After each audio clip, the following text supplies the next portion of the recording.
¿Cómo están? Muy buenas noches. Les saludo a su amigo Johnny Guerra, abogado experto en tributación y en defensa tributaria. Vamos hoy a analizar diversos puntos que hemos puesto ya en agenda, como por ejemplo el valor de las pruebas en etapa de fiscalización. También vamos a analizar hoy la suspensión de intereses moratorios a nivel de apelación, y que últimamente, hace unas semanas, ha salido una sentencia de la Corte Suprema que vamos a comentar porque nos trae sorpresas. Y como tercer y último punto, vamos a analizar el tema de la antinomia jurídica en materia tributaria. Soy Johnny Guerra y bienvenido a su programa Defensa Tributaria. Y bien, estimados alumnos, compañeros, amigos, empresarios, contadores, abogados que nos escuchan a nivel nacional, saludos desde aquí. Estamos transmitiendo en vivo desde las oficinas del estudio Guerra Soto y Abogados. Estamos aquí transmitiendo porque nos parece de suma relevancia tocar hoy, viernes 22 de noviembre, Día del Músico, dicho sea de paso. Felicidades a todos los músicos del Perú y del mundo. Hoy vamos a tocar tres puntos importantes que han surgido de la jurisprudencia reciente. No estamos hablando de una jurisprudencia que ha salido hace tiempo, hace años, sino estamos hablando de jurisprudencia reciente emitido por la Corte Suprema. Sí, entonces me parece de suma relevancia poder tocar estos puntos que son necesarios para todo contador, contribuyente y empresario que quiere tocar temas de tributación y sobre todo de defensa tributaria. Saludos a nuestros amigos que nos están viendo, que se están conectando, a Roswell, a Gerson, Almudena Esquivel. Saludos, Almudena, sé que hace poco estuviste de cumpleaños, un saludo afectuoso de parte del estudio Guerra Soto y Abogados, y a todos nuestros amigos que se están conectando. Angélica Ruiz, cualquier pregunta, duda, consulta, no duden en hacerla. Las casaciones que voy a nombrar en este programa van a ser colgadas después de la transmisión. Se va a señalar el número y se va a colgar el archivo para que ustedes lo puedan tener y acceder y poder leer de manera completa esa casación emitida por la Corte Suprema. Ojo que la Corte Suprema, ¿qué es? Es un ente que resuelve en última instancia judicial controversias como las tributarias, ¿sí? No hay que confundir, por ejemplo, lo que se resuelve a nivel constitucional, ¿no? Cuya máxima instancia es el Tribunal Constitucional, que es el intérprete de la Constitución. Vamos a tocar ese tema también porque hoy, en el tema de intereses moratorios, vamos a ver cómo es que una controversia judicial llega a sede constitucional. ¿Se puede? Claro que se puede hacer eso, y más aún cuando se trata de un tema tan polémico como el de la suspensión de intereses moratorios en etapa de apelación administrativa, es decir, ante la instancia del Tribunal Fiscal. Saludos a todos que nos están viendo. Compartan por favor esta transmisión para que pueda llegar a todos sus conocidos, amigos que nos ven. Saludos a Puno, voy a estar el 30 de noviembre en Puno. Saludos amigos de Juliaca, que voy a volver pronto. A Tacna también, que estamos este 14, 12, 13 y 14, si no me equivoco, en Tacna. Saludos desde aquí. Y bien, vamos a comenzar con el primer tema agendado para hoy. ¿Cuál es el primer tema? El valor probatorio en etapa de fiscalización. Bien, no es un secreto que la SUNAT, cuando inicia su fiscalización, y sabemos todos que se inicia con la notificación de la carta de presentación y el primer requerimiento, te pide documentación. Una vez que uno cumple con presentar la documentación ante la SUNAT, documentación ya sea de impuesto a la renta o vinculados a IGB, la SUNAT tendrá que precisar si la fiscalización es definitiva, es parcial. Tendrá que hacerlo en su carta de presentación y sobre qué tributo periodo va a versar. Una vez que la SUNAT recibe la información, ¿qué es lo que suele hacer comúnmente, ¿no? Suele cuestionar, suele decir, ¿saben qué? Lo que tú me has presentado, estimado contribuyente, no me parece suficiente para acreditar, por ejemplo, la fehaciencia de unos gastos. No me parece suficiente. Si estamos en IGB, lo que tú me estás presentando, amigo contribuyente, amigo empresario, no me parece real. No dudo de que esa operación sea real. Entonces el contribuyente se pregunta, ¿en base a qué la SUNAT está cuestionando mis documentos? ¿No? ¿En base a qué? ¿Tienen algún criterio? Por supuesto, la SUNAT tiene lo que se llama la discrecionalidad de poder verificar y actuar de una manera que no vulnere la ley ni la Constitución, porque si no sería arbitrario. En base a ello, la SUNAT, supuestamente bajo un disfraz de discrecionalidad, comienza a señalar al contribuyente: señor contribuyente, tú para esta operación, por ejemplo, de compra-venta de un activo, debiste tener documentación 1, 2, 3, 4, te señala una lista de documentos que tú debiste crear, generar, para sustentar una determinada operación, tanto para renta como para IGB. Y la pregunta que todos nos hacemos: ¿en qué parte de la ley señala cuáles son los documentos idóneos que debe tener el contribuyente o que debe generar para sustentar un gasto o para sustentar una operación, para que no se le desconozca el crédito fiscal? En alguna parte de la ley, de la norma, señala cuáles son esos documentos que serían idóneos y para que la SUNAT, mejor dicho, para que satisfaga a la SUNAT, y con ello decir que la SUNAT, y que la SUNAT diga, mejor dicho, que esa operación es fehaciente o esa operación es real. No existe en la ley del impuesto a la renta, menos en el Código Tributario o un reglamento, una disposición que señale cuáles son los documentos idóneos para sustentar una operación comercial, para que no se le desconozcan sus efectos tributarios, como por ejemplo en renta o en IGB. No existe. Entonces, ¿cuál es el criterio que tiene que primar en una fiscalización? El primero, el de razonabilidad. ¿Y por qué primero empiezo con la razonabilidad? Porque es un principio administrativo, ¿no? Es un principio primero constitucional con desarrollo administrativo, que está desarrollado en la ley administrativa y que es aplicable en materia tributaria, que está en el título preliminar de la ley 27.444, ley que regula el procedimiento administrativo general. Ese principio de razonabilidad es importantísimo en materia tributaria. ¿Y por qué lo señalo con tanto énfasis?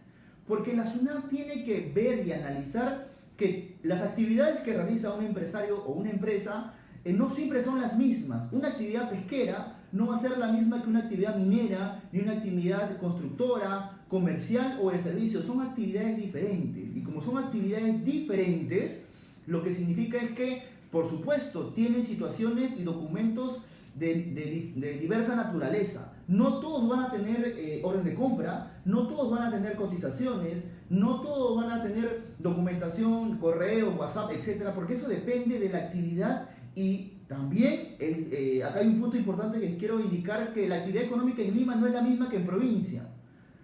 Se maneja la actividad empresarial muchas veces por costumbre, determinadas compras o ventas, y evidentemente la SUNAT está exigiendo que para todos sea igual. Es decir, que para una constructora como para una minera tengan los mismos documentos. Eso no puede ser, porque cada actividad es inherente, tiene su propia naturaleza, y cada actividad tiene documentos que pueden generar como documentos que no pueden generar por la rapidez de su negocio. Entonces la SUNAT tiene que aplicar el principio de razonabilidad en esos casos, y así lo ha dicho la Corte Suprema, como vamos a leer en unos momentos. Entonces, en conclusión, sobre esta primera parte, la SUNAT, al momento de iniciar su fiscalización o el transcurso de su fiscalización, tiene que valorar la documentación que presenta el contribuyente de manera idónea, y para rechazarla como válida o decir en otras palabras que no tiene fuerza probatoria alguna para sustentar una operación, tiene que motivarla y tiene que sustentar por qué desconoce ese medio probatorio, que puede ser una orden de compra, un correo, un WhatsApp, etc. ¿Por qué lo desconoce? Y también por qué lo considera insuficiente. Eso lo tiene que señalar tajantemente, lo ha dicho la Corte Suprema en la casación que vamos a mencionar en unos momentos. Entonces nosotros no podemos, como contadores o abogados o contribuyentes, dejar que la SUNAT nos pase por encima, descartando nuestros medios probatorios como si no tuviésemos nada, y dando a entender que hemos generado operaciones no fehacientes o no reales. Porque ya creo que es suficiente de fiscalizaciones arbitrarias que la SUNAT está iniciando o está persiguiendo a los contribuyentes, y no solamente a las grandes, sino con más incidencia a los medianos y pequeños contribuyentes. Y usted, amigo contribuyente, empresario que me está escuchando, le sugiero poder asesorarse adecuadamente, los contadores también que manejan las empresas, poder capacitarse para que ante esta situación puedan defender sus derechos y no dejar que se cometan arbitrariedades. Entonces, ¿cuál es la casación? ¿Cuál es la casación que está sustentando este criterio de aplicación del principio de razonabilidad de una fiscalización y que la SUNAT no puede desvirtuar o no puede desechar los medios probatorios presentados por el contribuyente si es que primero no lo ha motivado, no ha motivado el motivo de la razón o fundamento o circunstancia de por qué no la considera suficiente para acreditar la realidad de una operación o la fehaciencia de un gasto, ¿sí? Esta es la casación 3956 del año 2016, que ha sido emitida hace unas semanas, publicada en el Diario del Peruano hace unas semanas, cuya sumilla dice lo siguiente antes de entrar al considerando, que es el considerando principal y el cual estoy comentando. ¿Qué dice la sumilla de esta sentencia de fecha 27 de junio de 2018, que recién ha sido publicada hace algunas semanas? ¿Qué dice? ¿No? Se debe precisar que no existe una norma positiva, que quiere decir que no está en la ley, que determine el valor probatorio de las pruebas que el administrado pueda presentar a efectos de sustentar, por ejemplo, la variación de precios en el mercado. Por lo tanto, no se puede considerar insuficiente la documentación presentada en el caso concreto que sustenta la nota de crédito, pues constituiría un exceso, y así lo ha dicho la Corte Suprema. Es decir, no hay una regla establecida para decir qué documentos probatorios tiene que presentar el contribuyente y cuáles no son suficientes. No hay una regla. Entonces, ¿qué ha dicho la Corte Suprema? Que, y aquí les leo, es en el considerando 6.13 y 6.14 de esta sentencia, que lo vamos a colgar en un momento, terminando la transmisión, que es lo que dice: en el caso de autos se advierte que no existe norma positiva, es decir, no está en la ley, que señale taxativamente cuáles son los medios de prueba idóneos y razonables para acreditar, por ejemplo, en este caso, la variación de los precios en el mercado internacional. Por lo señalado, dice la Corte Suprema, se puede afirmar que el administrado exportador no cuenta con un parámetro válido que le permita con antelación proveerse de los medios de prueba requeridos por la administración para sustentar sus operaciones de reajustes. Por lo tanto, esta no puede restringirle o descalificarla sin mayor análisis los medios probatorios que el administrado presentó. Más claro, ni el agua. Por lo señalado, se puede afirmar, dice la Corte Suprema, que la administración vulneró el principio de razonabilidad al desacreditar los medios probatorios presentados por el administrado contribuyente sin mayor sustento. Debe advertirse que los medios probatorios presentados son plurales y conducentes a sustentar el reajuste. En ese sentido, el recurso de casación interpuesto por la SUNAT deviene infundado. En este caso, perdió la SUNAT, ganó el contribuyente. Y la Corte Suprema, una vez más, coincido con el criterio de la Corte Suprema, realza el principio de razonabilidad. La administración tributaria, en muchos de sus casos, o en muchos de los casos, los profesionales fiscalizadores actúan de manera mecánica y aplican de manera mecánica la norma, ¿no? Entonces, acá no estamos, o sea, los funcionarios no son robots, son gente pensante, muy buenos profesionales, conozco muchos de ellos, y por lo tanto, ¿qué dice la Corte Suprema? Tú tienes que basarte o tienes que fiscalizar en base al principio de razonabilidad. Tienes que ir acompañando a la ley, pero aplicando el principio de razonabilidad. Y si tú, SUNAT, tu fiscalizador, vas a desacreditar o vas a descalificar un medio probatorio, vas a restringir su eficacia probatoria, ¿qué cosa dice la Corte Suprema? Tienes que sustentar el porqué. Tienes que sustentar el porqué. Entonces se ha visto en diferentes fiscalizaciones, sobre todo en IGB y en renta, me llama la atención cuando la SUNAT te dice: debiste tú, contribuyente, generar documento 1, 2, 3, y te señala una lista de más de 20 documentos, y uno dice: ¿cuándo yo voy a generar esto?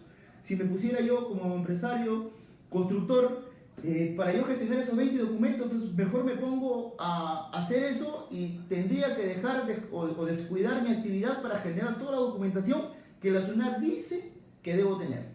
Y eso no puede ser así. No, cada actividad es diferente, es inherente. Hay actividades donde uno puede tener más tiempo de generar documentación, hay actividades que son rápidas. Las actividades rápidas, las actividades que no pueden esperar mucho, evidentemente tienen que juntarse los elementos probatorios suficientes para poder acreditar, pero la SUNAT no puede cometer excesos. No confundamos discrecionalidad con arbitrariedad, eso es totalmente diferente, ¿no? Entonces, esto debe quedar claro, estimados amigos que nos escuchan a nivel nacional, que la SUNAT no puede dejar de aplicar en el procedimiento de fiscalización el principio de razonabilidad y no descalificar los medios probatorios por el simple hecho que no le parezcan. Tiene que motivarlos, ¿sí? Bien, saludos a Omar Arque, que nos dice: si eso se sabe que los diferentes rubros de actividad económica son diferentes, no se pedir que lo mismo que tenga una persona natural en cuanto... Claro, la SUNAT no puede pedirle a una persona natural documentación que tendría una gran empresa.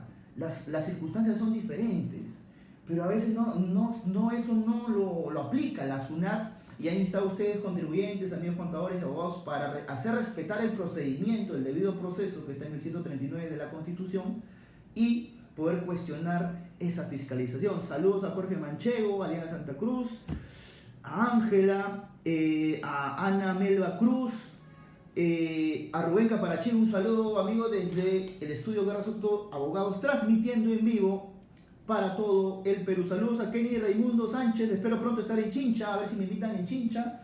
Tengo familia ahí, dicho sea de paso. Vamos a ir con el segundo tema. Si hay una pregunta y tal vez por el tema de la transmisión, el tiempo, no sea posible resolverla, ahí está el número y correos, escríbanos, lo vamos a responder a la brevedad. Punto número 1, zanjado. Acuérdense, principio de razonabilidad.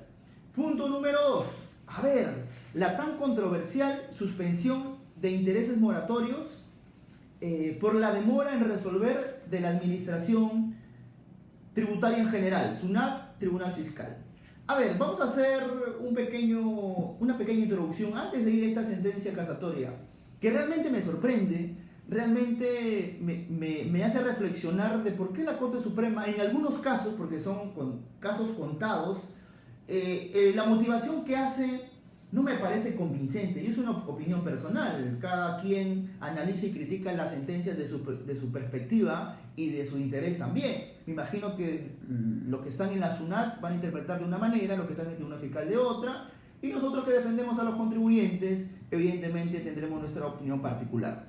A ver, ¿qué considero? En el derecho existe un principio general que dice lo siguiente: que nadie puede beneficiarse de su propia negligencia, de su propio dolo, de su propio delito. Nadie puede beneficiarse, y eso lo ha dicho la Corte Suprema en sentencias anteriores, como por ejemplo que yo como empresa no puedo beneficiarme del pago de una indemnización que hago por una mala praxis que ha tenido mi médico, por ejemplo, y le corto la pierna equivocada, y como le corto la pierna equivocada al paciente, le pago una indemnización de 1 millón. Fue negligencia mía, fue un acto doloso, culposo, en fin, pero yo no puedo aprovecharme de eso, beneficiarme, deduciendo ese pago por indemnización como gasto deducible para efectos del impuesto a la renta, y por ende reducir mi impuesto. No puedo hacer eso. Pero no lo prohíbe la ley, no lo prohíbe la ley. Pero ¿qué ha hecho la Corte Suprema? Apliquemos el principio general que nadie puede beneficiarse de su propio dolo, de su propio delito, de su propia negligencia. Entonces, con ese principio yo me quedé, ¿no? Y nos quedamos, creo, la mayoría que estamos pendientes de la jurisprudencia de la Corte Suprema. Y entonces comenzamos a analizar y a leer, y cada vez que leía esta sentencia, que es la 9326 del año 2016, me sorprendía, ¿no? ¿Por qué? Porque ¿qué ha dicho la Corte Suprema? ¿Qué ha dicho la Corte Suprema? Punto número 1, y es el fundamento principal, y lo leo para que ustedes puedan entender de qué estamos hablando. Dice: esta Sala Suprema, considerando 7.5, la sentencia, repito, la casación 9326 del 2016, publicada el 4 de noviembre de este año, es decir, hace unas semanas, en el diario oficial El Peruano, evidentemente. ¿Qué dice en su considerando 7.5? ¿No? Esta Sala Suprema, la Corte Suprema, advierte que el colegiado de mérito, la segunda instancia, conforme a las normas bajo referencia, ha sostenido que la suspensión de intereses no es aplicable en etapa de apelación ante el Tribunal Fiscal ni durante la tramitación de la demanda contenciosa administrativa. Finalmente, cabe precisar que con sujeción a lo preceptuado en la tercera disposición complementaria transitoria del Decreto Legislativo 981, vigente a partir del 1 de abril de 2007, la Sala Superior determinó que para las deudas tributarias que se encuentran en procedimientos de reclamación en trámite, la fecha de su entrada en vigencia, la regla de no exigibilidad de intereses moratorios será explicable sin el plazo de 9 meses contados desde la fecha de la vigencia del citado decreto supremo. La administración tributaria no resuelve las reclamaciones impuestas. Quiero hacer énfasis en esta parte. Cabe precisar, dice, la Sala Suprema en el siguiente párrafo dice: se verifica que conforme a las normas citadas en esta sentencia y que fueron interpretadas correctamente por la Sala Superior, en el presente caso, la suspensión de intereses no es aplicable en la etapa de apelación ante el Tribunal Fiscal ni durante la tramitación de la demanda contenciosa administrativa, por cuanto de los actos se corrobora que efectivamente a la fecha de entrada en vigencia del decreto legislativo 981, el recurso de reclamación interpuesto por la demandante ya había sido resuelto. Conclusión: no procede la suspensión de intereses moratorios, no procede la suspensión de los intereses moratorios cuando cuando el Tribunal Fiscal demora en resolver tu apelación fuera de los 12 meses que tiene en los plazos normales. ¿Y esta sentencia de la Corte Suprema contradice alguna sentencia del Tribunal Constitucional? Por supuesto que sí. Esta sentencia de la Corte Suprema que tengo aquí contradice a la sentencia que tengo aquí de la Corte Suprema emitido el año pasado, el 28 de octubre del 2018, en el expediente 4532 del 2013. ¿Cómo así? ¿En qué parte se contradice? ¿O en qué parte tiene un criterio diferente? Porque aquí el Tribunal Constitucional, en esta sentencia que tengo en la mano en el caso Icatón, señala y precisa, ¿no?, que esta inaplicación de intereses moratorios por la demora en resolver por parte del Tribunal Fiscal, es decir, más allá de los 12 meses, es aplicable primero tanto para personas naturales como jurídicas.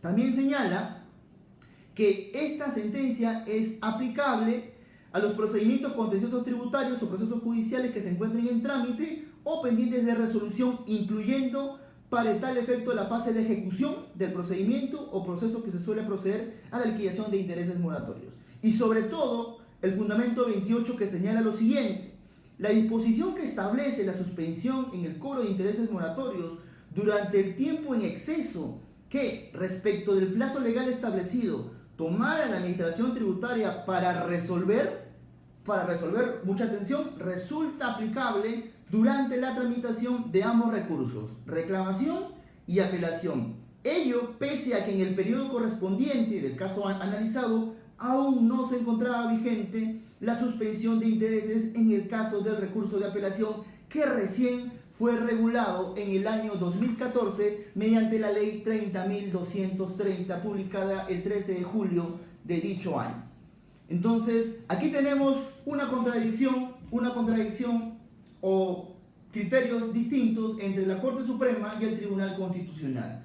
Y usted, señor contribuyente, abogado, contador, que se encuentra en una situación en la cual tiene un expediente contencioso administrativo que está en trámite, o tal vez esté en la Corte Suprema, ya sabe cuál va a ser el criterio. El criterio va a ser que en el plazo o en el exceso que tuvo el Tribunal Fiscal en resolver más allá de sus 12 meses, se le van a seguir computando los intereses moratorios y va a perder en la etapa de Corte Suprema. Lo va a perder. Y sí, bueno, la mayoría de abogados que estamos viendo temas contenciosos tributarios y tenemos casos como yo, ¿sí?, de inaplicación de intereses moratorios en etapa de apelación, ya sabemos cuál va a ser el criterio de la Corte Suprema, y me parece llamativo este criterio porque va también contra el principio general. Si yo soy Tribunal Fiscal y me demoro más de los 12 meses, no es por culpa del administrado, es por culpa de mi carga del Estado, que no tiene, digamos, la suficiente logística para en esos años abrir más salas tributarias, contratar más personal y nombrar más vocales. No es mi responsabilidad como contribuyente que el Estado se demore más allá del plazo establecido y resuelva mi controversia 3, 4, 5 años después. No es culpa mía. ¿De quién es la culpa? Del propio Estado. Entonces, el Estado se está beneficiando con el cobro de intereses moratorios mientras se demora. Y si se demora 10 o 15 años, también el Estado se va a beneficiar con todos esos intereses que se siguen computando. Por supuesto que sí, según esta sentencia de la Corte Suprema, ¿no? Entonces, ¿qué hacemos en esos casos o qué hacer cuando tenemos una sentencia adversa como esta? ¿Qué hacemos? e interponer evidentemente una demanda de amparo contra esta resolución judicial, porque una resolución judicial se divide en sentencias, autos y decretos. Esta es una sentencia, y tendría que interponer este contribuyente, como me imagino ya lo ha hecho, una demanda contenciosa, perdón, un proceso de amparo contra resolución judicial ante el Juzgado Constitucional de Lima, o si estás en provincia, ante un juzgado civil, ¿no? Una demanda de amparo para poder llegar, agotando las instancias judiciales, primera y segunda instancia, que es la sala civil, llegar mediante un recurso de agravio constitucional al Tribunal Constitucional. ¿Para qué? Para que te aplique esta sentencia 4532 del 2013. ¿Por qué? Porque el Tribunal Constitucional es el máximo intérprete de la Constitución. Entonces, estimado contribuyente, amigo, contador o abogado que tienen casos judiciales sobre la inaplicación de intereses moratorios en etapa de apelación por el exceso en resolver por parte del Tribunal Fiscal, ya sabemos que la Corte Suprema le ha dado la razón ¿a quién? A la SUNAT y al Tribunal Fiscal. ¿Qué hacer? Evidentemente interponer una demanda de amparo para poder cuestionar ya en sede constitucional y hacer que el Tribunal Constitucional respete su criterio y salga a favor del contribuyente, como ya lo ha hecho, como ya hay sentencias emitidas como precedente. Entonces, estimados amigos, por favor, mucha atención a este tema, porque hay empresas que tienen millones en juego, y una de ellas es Scotiabank, ¿verdad? Perdió en el contencioso en el tema de operaciones no reales, lo perdió y tiene que pagar, pero una cosa es pagar 1 millón o 4 millones y una cosa es pagar 10 millones. La diferencia es intereses moratorios. Entonces, ese tema está en discusión, ¿en dónde? A nivel del Tribunal Constitucional, y tendría que el Tribunal Constitucional respetar ¿qué cosa? Su propio criterio, sus propias sentencias, y darle la razón a Scotiabank, que es una empresa grande, como también darle la razón a las empresas pequeñas que siguen litigando sobre el tema de inaplicación de intereses moratorios por el exceso o la demora en resolver por parte del Tribunal Fiscal. Bueno, eso es un tema interesantísimo, polémico. Sabemos que esto se va a seguir comentando y esperemos que la Corte Suprema reflexione y cambie de criterio, porque sí lo ha hecho anteriormente, como por ejemplo en la tarifa de agua subterránea cambió de criterio, ¿no? Entonces esperemos que aquí pueda analizar nuevamente y cambiar el criterio para que esto no sea perjudicial y para que el contribuyente, el empresario, el abogado no esté yendo a sede constitucional para que le den la razón. Saludos a Kennedy Raimundo, saludos a Carlos, mi socio, Carlos Arámbulo, que está en Sullana, allá en el norte. Saludos a Karina Flavia Astos, saludos a Oscar Fran Zapata, gracias por los saludos allá desde Sullana. Pronto estaremos en el norte también, difundiendo todo lo que es defensa tributaria, a Israel, Encarnación, a Jesús Sandoval Imán, a todos que estamos llegando a nivel nacional, transmitiendo en vivo desde el estudio Guerra Soto y Abogados. Y bien, vamos a ir al tercer y último punto, ¿no? Vamos a ir al tercer y último punto. ¿Cuál es el tercer y último punto? Es la sentencia 17.764 del 2015, 17.764 del 2015, que nos habla de un tema importante como es la antinomia jurídica. A mis amigos contadores, que cuando yo hable de antinomia jurídica dirán, ¿qué es este término? ¿Para qué se aplica o cómo se aplica en materia tributaria? Y créanme que es una herramienta poderosa si tú, amigo contador, estás en la tributación y vas a interpretar normas. Para mí me parece un pecado mortal que una persona, ya sea profesional, contador o abogado, cualquier persona que quiera interpretar normas, porque la interpretación es libre, no tenga métodos de interpretación, y segundo, no sepa cómo dilucidar una controversia cuando dos normas se contraponen. Cuando dos normas se contraponen, ¿cómo lo resuelvo? ¿En base a mi criterio? ¿En base a lo que yo piense? No, el derecho es una ciencia y como ciencia tiene procedimientos, tiene métodos para resolver. Aquí no es que yo piense o interprete a mi manera, a lo que yo crea o a una interpretación económica, como he escuchado por ahí. No es eso. En el derecho esto se toma seriamente porque la interpretación es vital en materia tributaria. Las normas tributarias son tan densas, tan densas, mejor dicho, que se necesita saber interpretarlas correctamente, primero conforme a la Constitución y segundo conforme a los métodos de interpretación que nos otorga el derecho. Y cuando hay normas que se contraponen, ¿qué hacemos? ¿Recurrimos a dónde? a la jurisprudencia, a los principios generales del derecho y también a los principios que resuelven la antinomia jurídica. ¿Qué es la antinomia jurídica? Es cuando dos normas entran en controversia. Por ejemplo, si yo tengo una ley tributaria versus una ley que versa sobre temas civiles y estamos en un caso de materia tributaria, ¿qué ley se aplica? ¿La civil o la tributaria? La respuesta no puede ser la tributaria porque estamos en tributario, no, por el principio de especialidad, porque existen principios. Si estamos ante una controversia entre una ley y un decreto supremo, ¿cómo se resuelve? ¿Quién debe prevalecer? Evidentemente la ley. No porque la ley lo da el Congreso y lo da el presidente. No, eso no es la razón. La razón es por el principio de jerarquía normativa y porque así lo dice la Constitución. Entonces hay principios que tenemos que saber, ya sea abogados evidentemente y contadores, para poder interpretar y sustentar, porque mientras tú argumentes y sustentes conforme a derecho, vas a tener resultados en la reclamación y en la apelación. Es increíble, sí, y se ve que muchos que interpretan no conozcan esto. Entonces yo les invito, voy a dejar la sentencia del Tribunal Constitucional y la sentencia de la Corte Suprema que habla sobre las antinomias jurídicas y te señalan cuáles son los 10 principios que tú tienes que conocer para resolver las controversias.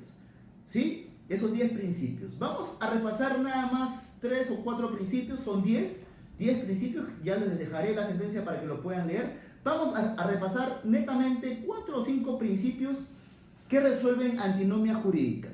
Por ejemplo, si yo tengo controversia de dos leyes de la misma materia tributaria y por lo tanto no sé cuál aplica primero, ¿cómo debo resolverlo? ¿En base a una estadística? ¿En base a ver quién me dice quién está a favor? No. Eso se resuelve en base a ¿qué?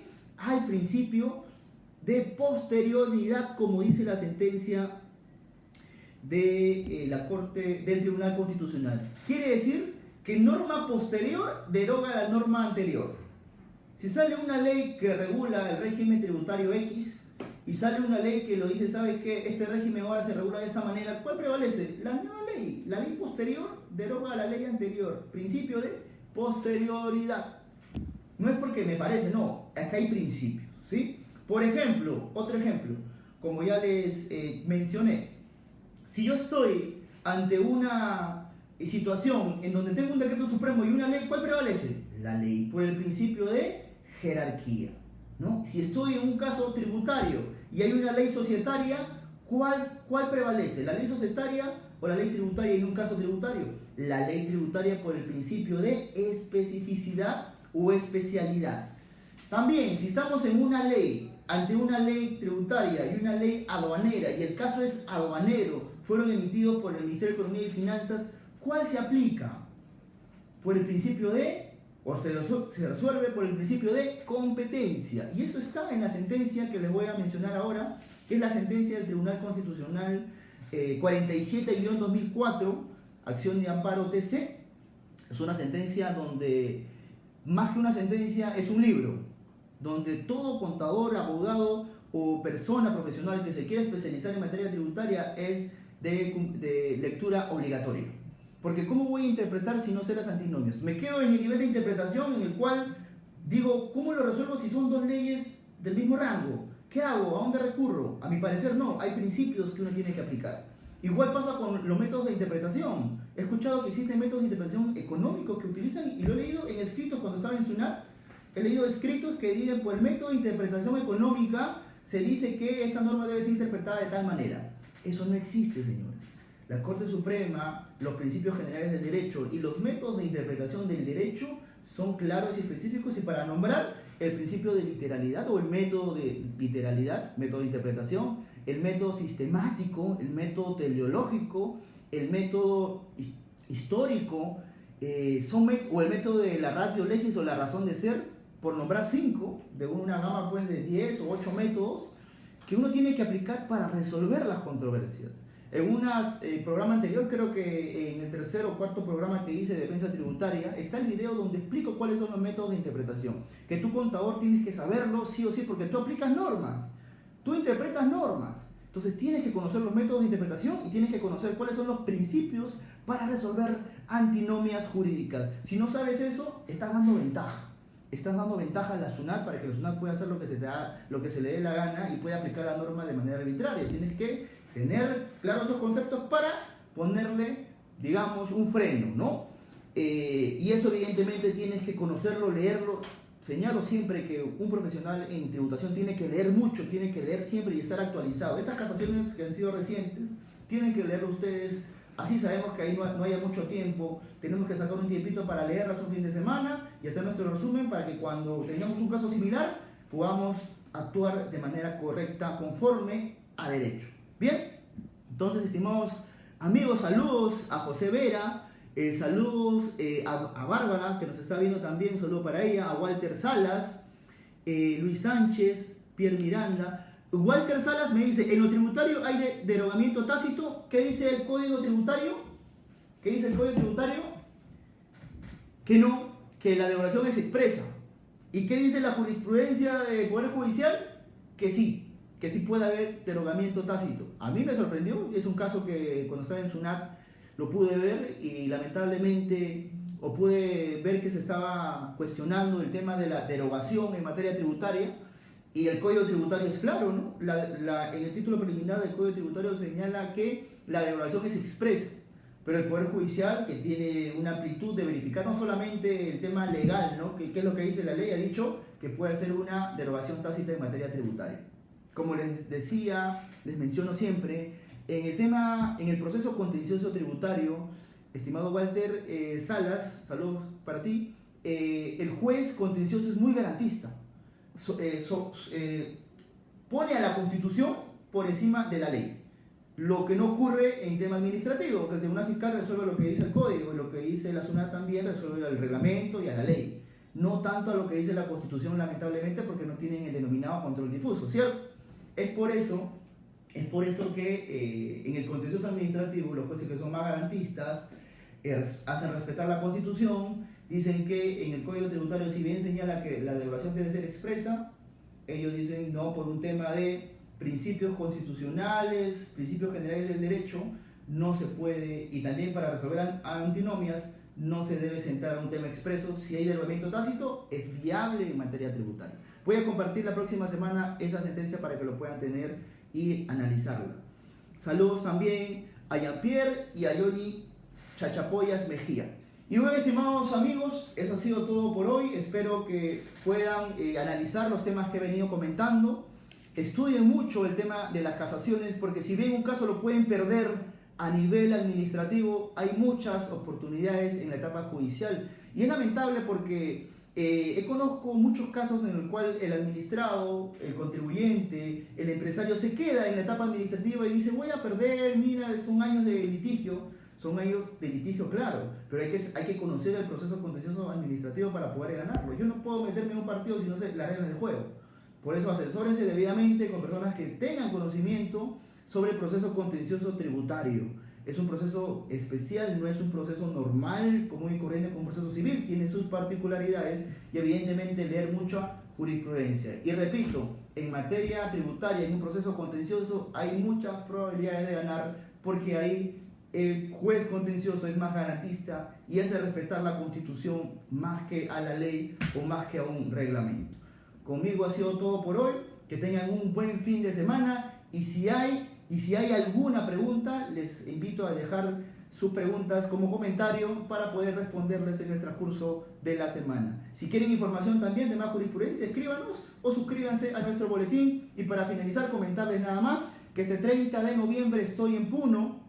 30 de noviembre en Puno, a todos nuestros amigos de Puno, Juliaca, Tacna, Arequipa, que están cerca de esa ciudad, los invito al curso de actualización tributaria donde vamos a tocar diversos temas, no solamente tributación netamente, impuesto a la renta, IGB, temas de delitos tributarios, lavado de activos y todo lo referente a la defensa tributaria. Si quieres tú saber cómo defenderte ante una fiscalización, ante un procedimiento contencioso tributario, ante un procedimiento de cobranza coactiva, o ante un proceso judicial contencioso, o un proceso penal tributario, o uno de lavado de activos, te invito este 30 de noviembre a Puno, en el auditorio de la Facultad de de Economía de la Universidad del Altiplano, sábado 30 de noviembre. Y bueno, saludos también a Marketing Facilito, a Lucio, amigo mío, que siempre nos ha apoyado, y a todo mi equipo que siempre está detrás de poder actualizarlos diariamente con el boletín que tenemos.